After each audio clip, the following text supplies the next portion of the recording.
So mga tol, kakatapos lang po ng main event sa T-Mobile Arena Las Vegas sa pagitan ni David Benavides versus David Morrell. Katulad nga po ng inaasahan ng karamihan mga tol na mananalo itong si David Benavides, ganyan nga po ang nangyari sa laban. Tinalo po kasi ni Benavides si Morrell via unanimous decision.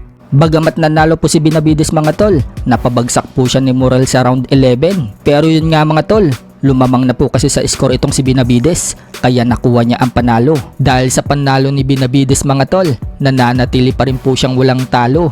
Umabante na po ang record niya sa 30-0 habang nakalasap naman po ng kauna-unahang talo si David Morrell. Bumagsak na po ang record niya sa 11 wins and 1 loss with 9 knockouts. Sa kabilang banda naman mga tol, matapos pong sabihin ni Casimero kay Martin na sa totoo lang daw kung hihinto na daw siya sa pagbaboxing, kontento na daw siya sa buhay niya. Habang si Martin daw mga tol, kailangan pa daw niyang lumaban at ipakita daw ang galaw niya sa buong mundo. So kaya pala hindi pa nagre-retiro si Casimero sa boxing mga tol. Sinabi po kasi ng kapatid at head coach niyang si Jason Casimero, nandiyan pa daw kasi si Naoya Inoue. Kung wala daw si Inoue, matagal na daw tumigil si Cuadro Alas sa pagbaboxing. Kumbaga mga tol, hanggat hindi pa nakakalaban ni Casimero si Inoue, hindi pa siya magre-retiro sa boxing. Mukhang si Inoue po ang magiging huling laban ni Casimero bago niya isabit ang mga gloves niya. Subalit yun nga mga tol, hanggang ngayon hindi pa rin pinapalagan ni Inoue si Casimero. May mga nagsasabi naman mga tol na pinapatanda lang daw ni Inoue si Casimero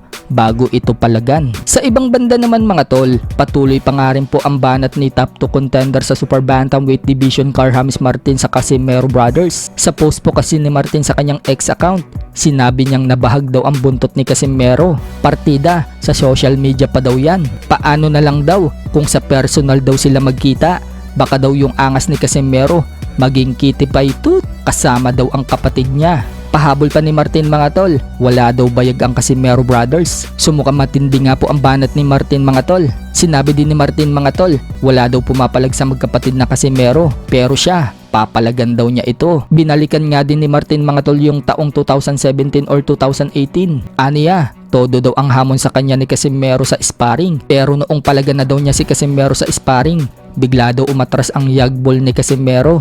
Ang dami daw reason at pinapalabas daw na takot daw siya kay Casimero. So ano kaya ang masasabi ni Casimero dyan mga tol? Pero matatandaan po natin mga tol na sinabi ni Casimero noon, marami pa daw kakaining bigas itong si Martin at wala pa daw ito sa kalingkingan ni Cuadro Alas. Marami naman po ang mga fans ang nagsasabi mga tol na saring na lang daw nila yung pag-usapan kung sino daw talaga ang magaling sa dalawa. Lalo na ang mga fans ni Cuadro Alas mga tol, gustong gusto nila na labanan ni Cuadro Alas itong si Martin.